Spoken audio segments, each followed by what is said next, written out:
Your money or your life? Here, but look, Fred, don't you see I can't play ball with you? Why not? You'll be getting paid for it. Well, I can't take that kind of money. Who did you steal it from? That's my business, Miss Brooks.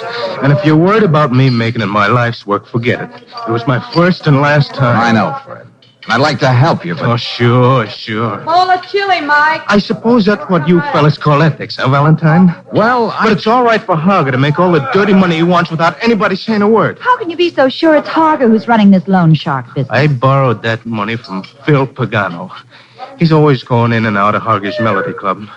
He works for him. Yeah? You should hear his line. Go on, kid. Your credit is good. If the wife's going to have a baby, let her have the best. Huh? You got a whole month to pay back the $250. Of course, there'll be $100 service charge. But then we don't ask for no security, which you don't have. I tell you, I can't... Hold it, Fred. Take it easy. I know you think I was a schnook to take his money, but I wanted Peg to have everything good when she was having the kid. I couldn't borrow anywhere else because I'm in hock up to my ears now. But think of the chance you were taking when you decided to steal. Oh, I know. But they wouldn't give me any more time. They didn't just threaten me. They said things that happened to Peg if I didn't raise the dough. Uh-huh. You know, there may be an answer to this. There's got to be, Valentine. It's not just myself. Think of all the other people who get squeezed and do things they never would have done to pay Harger back. That's why I couldn't just pay up and forget it. I know. You want something to happen to him. All right, tell you what, Fred. What? I'll take the job and see what I can do. Oh, that's swell. There's a little money left. I'll give you... No, Fred, no. You just make sure you hold on to that. Now I'm working for free.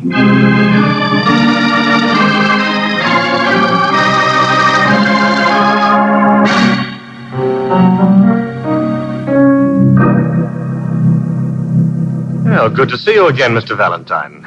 The Melody Club doesn't have many interesting visitors during the day. Come off it, Harger. And tell this musclehead to get off the couch and get out of here. I want to talk to you alone. Did I hear you call me? You should be more careful in your choice of words, Mr. Valentine. This gentleman is supposed to be my bodyguard, although you'd hardly tell it to see him lying around reading comic books. Come on, Buster, up you come. Outside. Let go of me. Put the gun away, Marty. We don't want to give our guest the wrong impression. You'd better go sit at the bar and soothe your chagrin. Okay, if that's the way you want it. Well, Mr. Valentine, you are as friendly as ground glass today. Never mind the patter. I want $350 from you, and I want it now. Oh, a little strapped, eh? Well, I think you're a good risk. Glad to oblige. Oh, no, you got me wrong. I'm not borrowing it. You're giving it to me. For keeps. Oh, come now. Just as you have your principles, I have mine. I'm a businessman. I never give anything unless it's for value received. Yeah, well, you're going to make an exception. This is for someone who got hurt on one of your loan shark deals. What are you talking about? Your boy, Phil Pagano, bore down so hard on a friend of mine he had to go out and steal. Now, this is to square things for him. Ridiculous. If out of the goodness of his heart someone I know lends money and collects it in his own way, that has nothing to do with me. $350, Harger. Let's have it. I could have you thrown out. Well, why don't you? You know how violence unnerves me, Mr. Valentine. But as long as the sum is so paltry, I'll let you play Santa Claus. If you had a conscience, Harger, I might be tempted to say it should feel better. Here you are. Oh, may I ask, is this a single commission for a client, or do you have more quixotic and ambitious plans in the same direction? Why do you ask? Just curiosity? No. I just want to be prepared. As much as I despise any form of physical conflict, Mr. Valentine, I may be forced to make another exception to my principles.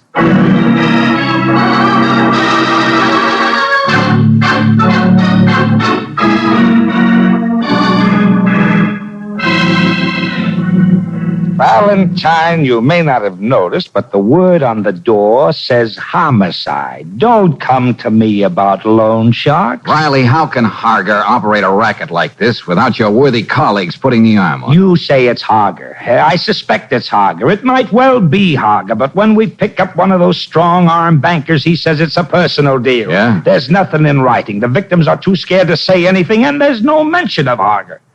Now, go ahead. You arrest somebody. Lieutenant, you should have talked to Fred Dundee. Look, Miss Brooks, we don't like the idea either, seeing the little people in this city being pushed around. A question, Lieutenant. One simple question. Oh, I know your simple questions. They take till doomsday to answer. Oh, wouldn't you say it'd take a lot of cold, hard cash to supply what you call these strong-arm bankers? There must be dozens of them covering the city. And they're ready to lend dough right on the line. You just name the amount. What are you driving at? Harger isn't headed for the poorhouse, but neither does he get his mail in care of Fort Knox. And he has so many other interests that take cash to run. Christopher Arena, his nightclubs, and all the rest of them. Yeah, in other words, somebody else has to be furnishing the wherewithal, the financier, the angel. Now, have you ever heard of anyone connected with him who could even vaguely fit that description? Not even vaguely. Oh, great. Well, there's nothing like being a pioneer and trying to find the answer to my own question.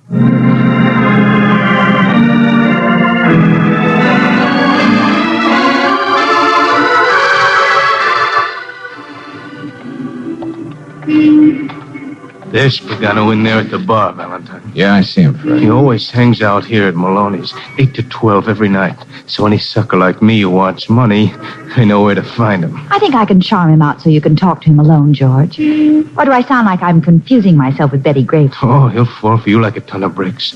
He thinks he's a ladies' man, Miss Brooks. But you be careful of him. He's an oily little rat who carries a knife. A knife, huh?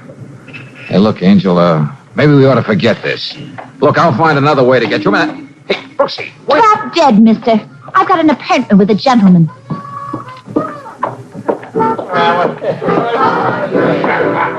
What can I get you, lady? Oh, nothing, thanks. Go ahead, sweetheart. I'm good for around here.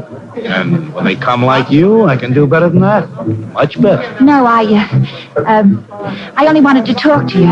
Alone. Oh? Yeah. I need money. Need it real bad. Why me? Oh, names get around, you hear things.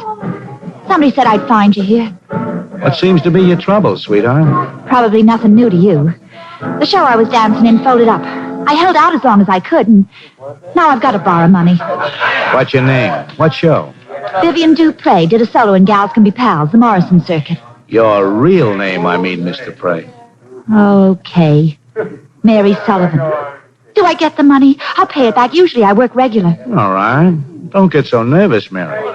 Phil Pagano will take care of you. How much do you call money? Well, I'm afraid it's got to be at least 300. Phil Pagano can still take care of you. And he's happy to. Oh, when can I have it? What do I have to sign, Mr. Pagano? Well, this is no joint to talk about something personal, sweetheart.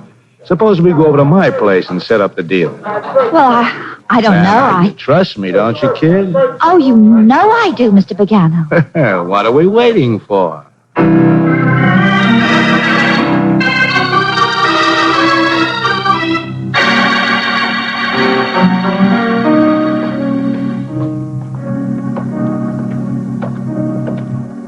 Here we are, sweetheart. Well, I got my key. Yeah. The way you're looking around, you think he was expecting somebody. Oh, no. No, it's just that, well, the hall is so dark. Well, we'll take care of that right now. Go ahead in, Mary. Oh, no, you first. I don't know who you are, bud, but I'm going to... Shut up. And you, babe, sit down over there. What? Oh, yes, sir. Copper? We'll talk when you take your hand off that knife in your pocket. So you heard about me, huh? Well, then you ought to know I let this knife do my talking for me. Now, wait a minute. Listen to me, handsome. Harger sent me to see you. Huh? You're lying. Yeah, I started working for him today. It seems he lost his respect for Marty as a bodyguard. You think I'm going to believe that? Harger says you've been charging extra interest on loans and holding out on him. You've shaken his faith in mankind, Phil. I never held out a cent in my life. Now snap that knife closed. I want to have nice things to report about you. Well... That's a good boy. Before we do any talking, what about the babe here? Oh, well, I wouldn't want her to miss this for anything. Oh! All right. You're working for Hargay. But I want to know more than that. Hey, get off me. Take your knee out of my chest. Now, who finances the setup? Who's the top man on the totem pole? I don't know. I don't know nothing. Don't. Who really runs the racket? Supplies are ready, Cash. Come on, talk. All right. I'll tell you. Stop it. Yeah? Leslie. Leslie who? Leslie Remsen. Compton Hills. Okay. Thanks, Phil. You've been very helpful. I don't want to seem ungrateful, but I gotta do this. Oh! Sweet dreams, handsome. Well, what do I do? Cheer or just fold up like an accordion? Sorry I had to expose you to that bit of rough stuff, Angel. But even if it takes more of the same, I'm going to clean this thing up. Compton Hills? But there's nothing out there but fashionable estates. Yeah, I know. But that's the next stop, Brooksy. We're getting up in the world.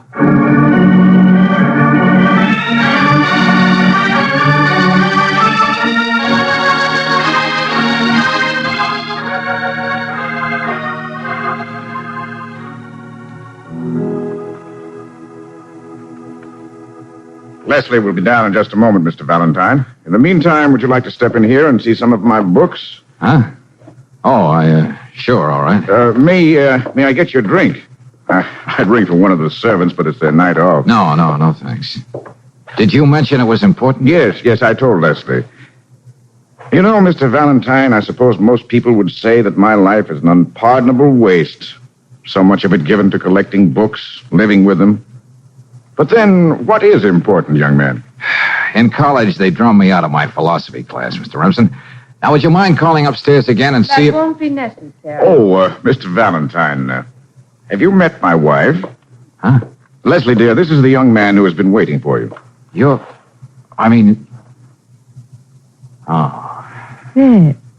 I'm Leslie.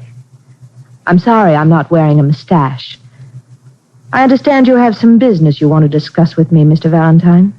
Well, yes. Why don't you two stay right here in the library? Thank you, Paul. I have to phone my book dealer anyway. You know, Mr. Valentine, Leslie just can't understand my passionate interest in books. No? But then again, I'm often baffled by her interests, even though I understand them. Well, good night. I received a very enlightening telephone call while you were waiting, Mr. Valentine. Then you ought to know why I'm here, Leslie. Or I suppose I ought to start calling you Mrs. Remsen. No, I like Leslie better. You seem to think I'm masterminding some sort of minor crime wave. Aren't you? That was a melodramatic way of putting it. The question is, what are you going to do about it?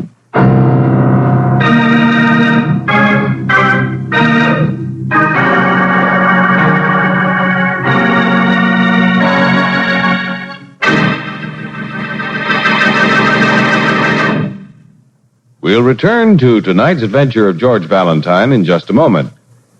Did you know that in the early 30s, the oil industry had to meet the challenge of new, high-powered cars? A plain mineral oil just couldn't lubricate the new, powerful engines properly. Engineers at Standard of California met the problem with compounded RPM motor oil, the oil that won't run away from internal engine hot spots, that keeps a protective film on all parts when a car is standing cold, and that cleans your engine as it lubricates. One motorist quick to see the advantages of RPM motor oil is F.B. Stormont of Tombstone, Arizona. Mr. Stormont started using RPM in 1936. He states that he has been a constant user of this premium motor oil for the past 13 years. He's driven the same car all these years, driven it close to 100,000 miles with only one major overhaul job in all that distance. Well, that's really protection you can trust. And to give your own car this superior protection, stick to RPM motor oil. Ask for RPM at standard stations and independent Chevron gas stations where they say and mean, we take better care of your car.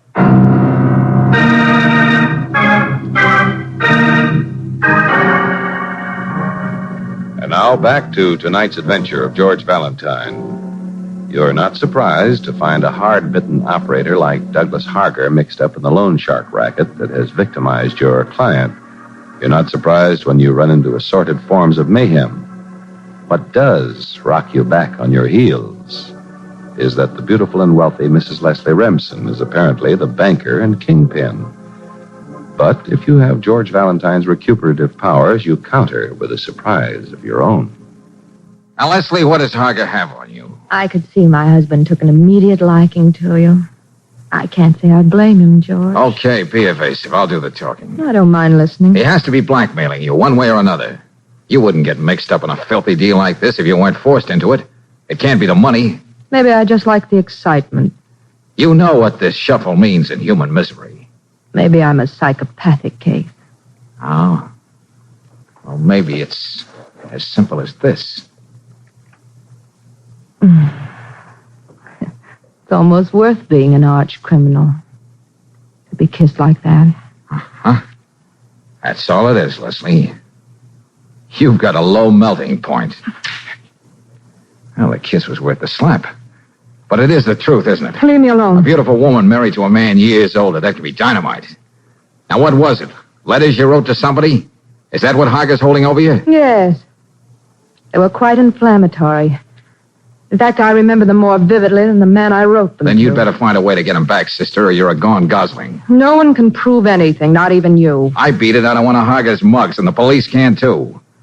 The point is, there will never be any mention of Harger, only you. He'll make like he never heard of you before in his life. How did I get into this? George, you've got to get those letters back for me. Now you're frightened, aren't you? You can have whatever it's worth to you. Money, anything. No promises, Leslie. But I'll give it a whirl. I'll live up to my end of the bargain. You won't have to.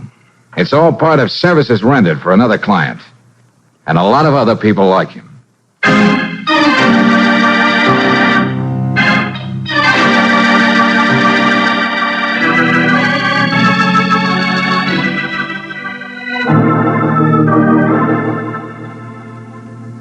Now look, Fred, I've got an idea.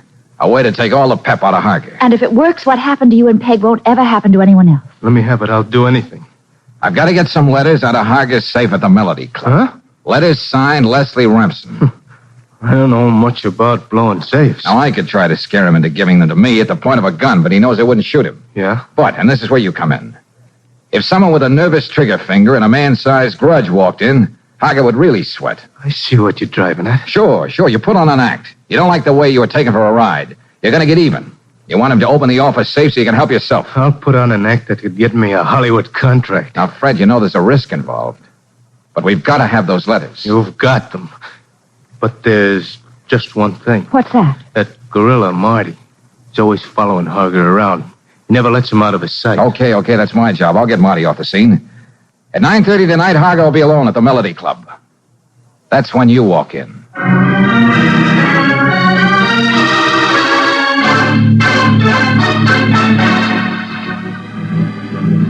Pick up Marty Harris for questioning. That's right, Lieutenant, and keep him under wraps overnight. What am I supposed to sweat out of him? I want him out of the way, Riley. It's important. I suppose it would be rude of me to ask why, huh? Oh, not rude. I just don't want to bother you. Huh? Since when? Don't you remember, Lieutenant? This isn't in your department.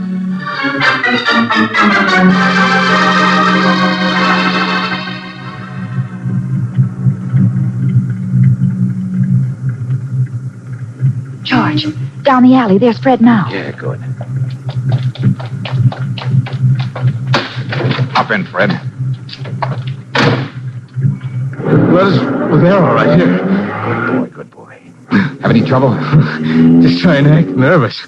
I had to slug Harger to give me time to get out. That must have thrilled you no end. Drive around the block, Angel. Well, I don't want to sound faint-hearted, but wouldn't it be a good idea to put some distance between us and the Melody Club? Drop me off at that cab stand on you, Fred. Yeah? Beat it home to Peg. You did a good night's work. Well, I'll take a bow when it pays off. I hate to think I'm just supposed to keep driving around the block. Park just before you get to the entrance of the club, Brooksy. I got a hunch Harger's going to come streaking out of there in a few minutes. Yeah, that's what I'm afraid of. Now, you stick on his trail. I got to know where he goes. You can call me at Leslie Remsen's.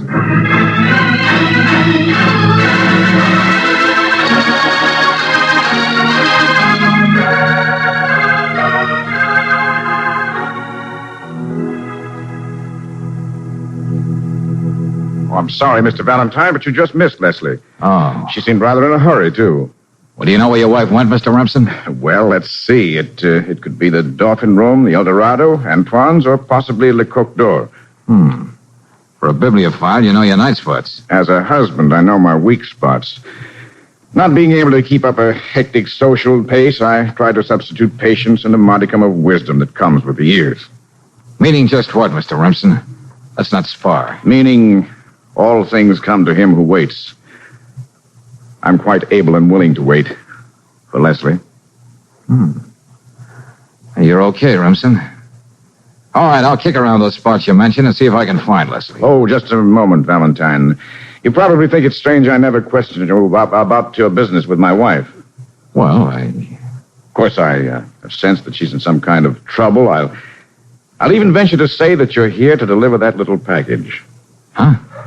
Would they be ill-advised letters? Leslie's very impulsive. Well, as a matter of fact... Don't be embarrassed. I'm not going to ask to see them. They don't matter. It was foolish of her to get in trouble because of them. Mr. Remsen, why are you telling me this? Because I know you're trying to help her. That being the case, you ought to know how I feel. Oh, pardon me. Hello?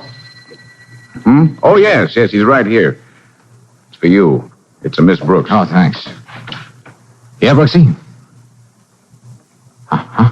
Both of them, huh? He met her there, the Gramercy room. No, use your head, Angel. No matter how many of Hager's men are staking out the place, I gotta do this alone. Okay, I'll be right there.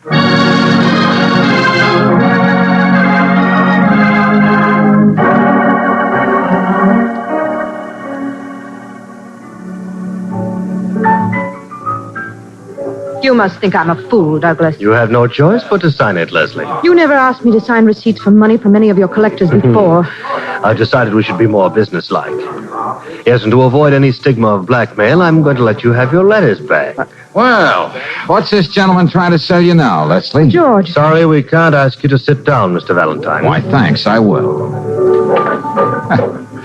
A business conference? George, Douglas said that if I sign these receipts, he'd let me have my letters back. Letters? What letters? Have you any letters belonging to the Lady Hager? I made a mistake some time ago not teaching you to keep out of my affairs. I never make the same mistake twice, Mr. Valentine. You know, I wouldn't be surprised if these were the letters you meant. George, you did get them. Uh-huh. So, that's why you wanted me to sign these, Douglas. You had to find some other way to keep me under your thumb. Nice try, Hager. You don't think you're going to keep those letters very long, do you? Oh, I know you've got your private goon squad sprinkled around. It seems quite a shame that my long-cherished principle of non-violence should go overboard this way. I'll take them, George. They won't dare touch me. Take it easy. Buster's playmates don't know the meaning of the word chivalry. You're a realist, Mr. Valentine. I admire that in a man. Why, Georgie, what a lovely surprise. What? The most wonderful thing just happened. Brooksy, why didn't you do as I told you? Well, fancy seeing you here. And as I live and breathe, my old friend Douglas Hager. Good evening, Lieutenant. It's a funny thing, George, how I ran into Lieutenant Riley. You know, there's a big policeman's ball tonight. No, I didn't know. A sort of a spur-of-the-moment affair, you know. Yes, and he wants us to come along as his guest, darling. He's even got a squad car outside. A squad. Yes, sir. Oh, swell. You'll join us, won't you, Leslie? Yes, I'll be happy to. We'll be with you in a minute. Well, don't be long now. We'll wait for them at the bar. Why, you bet we will. You wouldn't care to go to the policeman's ball, would you, Hager? I'm afraid I shouldn't be very good company. You know, Valentine, I relish having you as my private nemesis.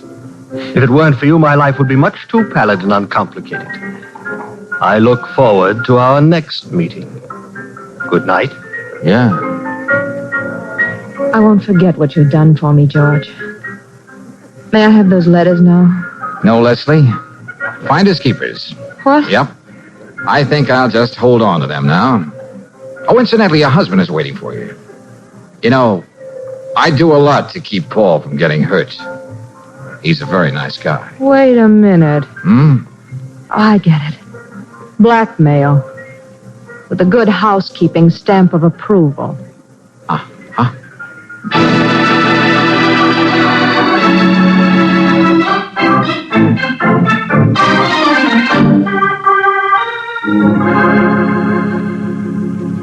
Oh, George, before you burn those letters, you might at least have let me peek at one of them. You know, that's what I like about you, Angel. You're so unscrupulously feminine. Yeah, but seriously, George, do you think Leslie and her husband will make a go of it now? Oh, maybe. As long as she thinks I still have the letters, she doesn't suspect that Paul knows about them. Darling, you should run a column of advice to the Lovelorn. Dear editor, my young man, who shall be nameless, keeps putting off popping the question, what shall I do? Signed, Anxious. Oh, I get it. Dear Anxious, after seeing your beautiful pictures, I'm convinced your young man is a half-wit. By no means marry him. Insanity is hereditary. You can't win.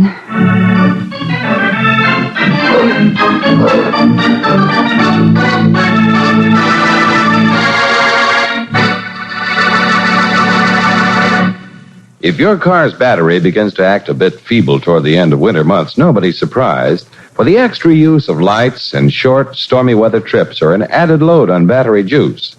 But one way you can be sure of giving your battery longer life is by using Chevron Supreme gasoline. This premium quality fuel puts command performance in your car. Fast starts with little or no drain on your car's battery, smooth acceleration, extra power, high-octane power that makes it great on hills.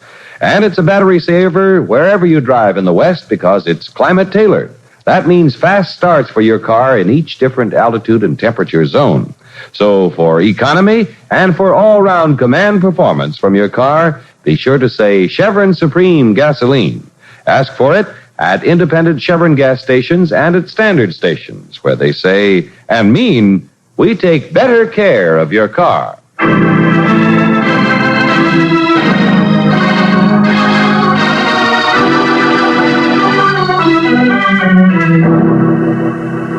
In the course of next week's adventure, we find George Valentine in a cheap rooming house. Okay, Walt. I never play AC-doocy with a 38. And now you're being smart. Well, I see you've been packing. Yeah, leaving town. All on account of that crazy bottle. I should have thrown it down a sewer, but no, I gotta go be nice to somebody, a guy I never seen before. Who gave you the bottle, Walt? And why? You're getting nothing out of me, mister. Nothing but this. Oh! That crazy bottle.